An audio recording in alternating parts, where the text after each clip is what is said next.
and defend what you believe. And I had to be able to defend what I believe. All right. Going in through my process and as I'm about to exit. And when I became aware and acknowledged and accepted that I was called to ministry, and also that I was called to go to seminary, because every minister may not be called to seminary. And when I accepted that, I began to tell people, and I just did not get the encouragement that I thought I would get. Some of my closest friends, some of my family members, said, well, why are you going to seminary? One of my friends said, you don't have to go to seminary just to preach. Well, I probably did not have to go just to preach, but God did not call me just to preach. God called me to minister, and I availed myself to God and told God yes to whatever God would have for me to do. And if that meant going and applying myself for 3 years, that's what I was going to do, because that's what God told me to do. Wasn't easy. It's been challenging.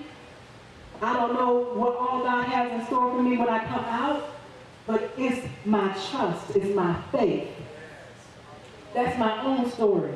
And I faced many obstacles, from financial despair to losing my husband even after only being married to him for 3 months.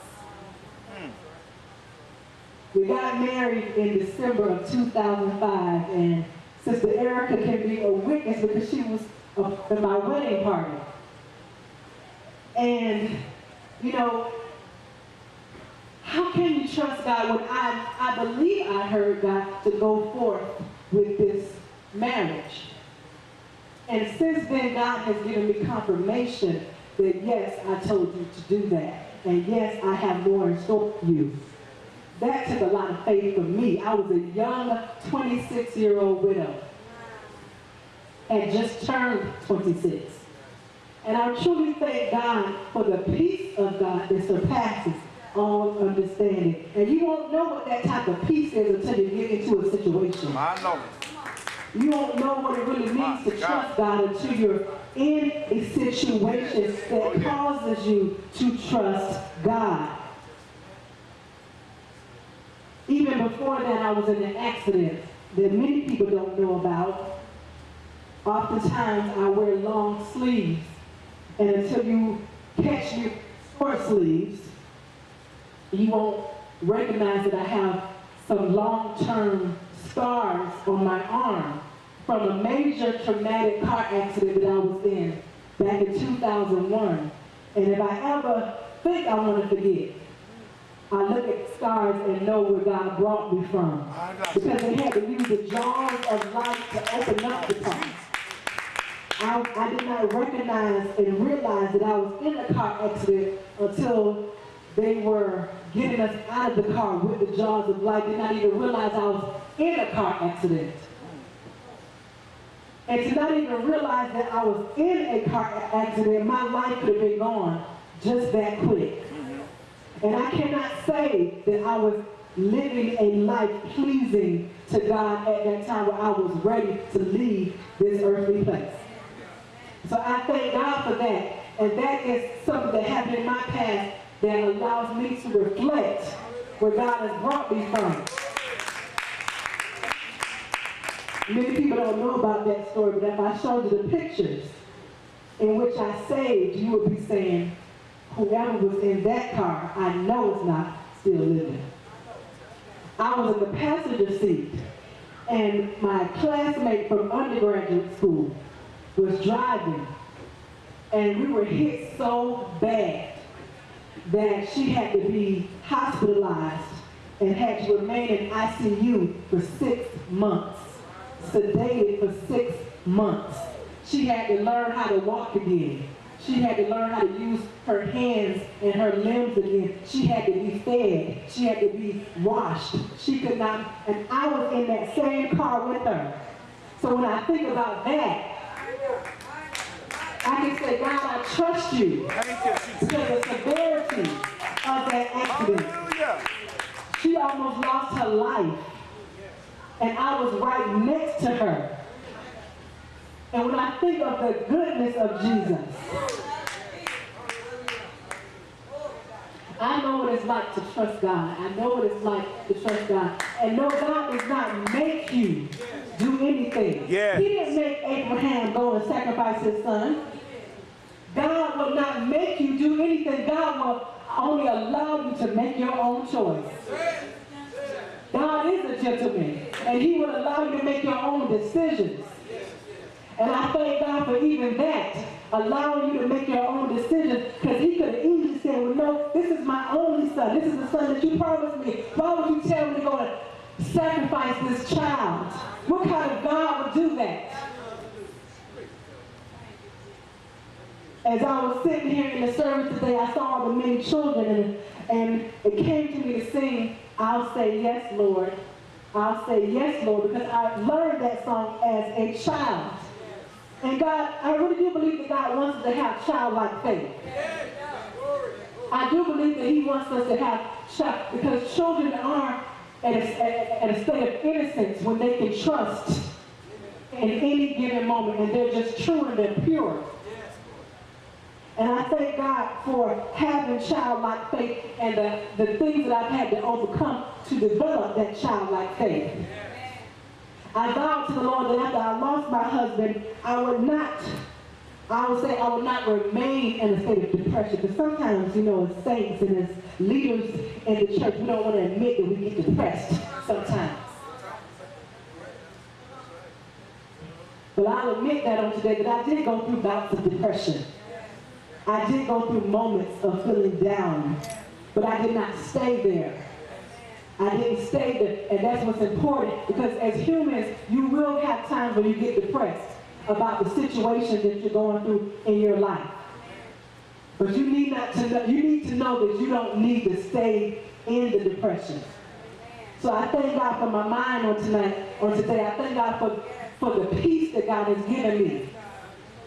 And I thank God that in the face of trauma, in the face of tests, in the face of trials, in the face of tribulations, I have learned how to trust God.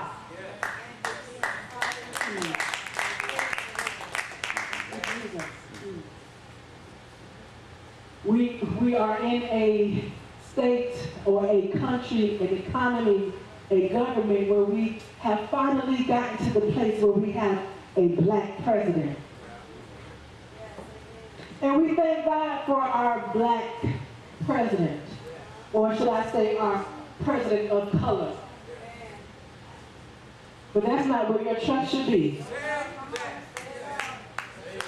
That's not where your trust should be. So many people ran to the polls to go and vote for Barack. I did too, and we'll do it again. And because this may be the last time. So I will do it again. But I thank God that even if what he does, even if the decisions he makes is not the best for our country, I know who to trust in. A lot of us trust in things. A lot of us trust in family members. A lot of us trust in our jobs. How can you trust in people, human beings, more than you trust in God? Some of us trust in celebrities. A lot of us put our trust in Oprah. My God. Oprah. If Oprah said it, it's the Bible. If Oprah said it, it's the truth. And I appreciate Oprah. She has been a role model for me in the sense that she has been a progressive woman. And she has overcome many challenges herself. So as a child, I was a child that was kind of different.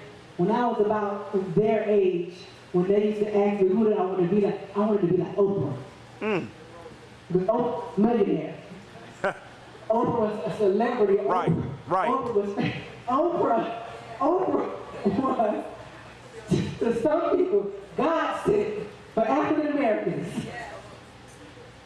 Until Oprah started. Until Oprah's audience didn't look like us.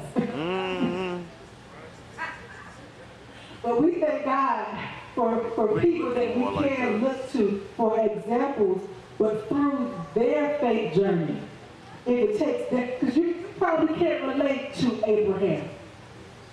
But there may be somebody in your life that you can relate to that have overcome some things. So if I didn't come here but to help one person through the challenges that I've been through, that I have done my job. And you may be thinking, as I said earlier, Lord, you promised me some things. I remember when I got the prophecy about going to seminary. The prophetic word came to me in the year 2000. Amen. Tonight, we're going to talk a little bit from the book of, amen. We're going to talk from the book of Joshua, but we also want to hit a little bit on Deuteronomy tonight. All right? Y'all know how I am when it comes to Bible study. I love to share stories of obscure stories and scriptures that most people will overlook, and and so you never know where I'm gonna come from.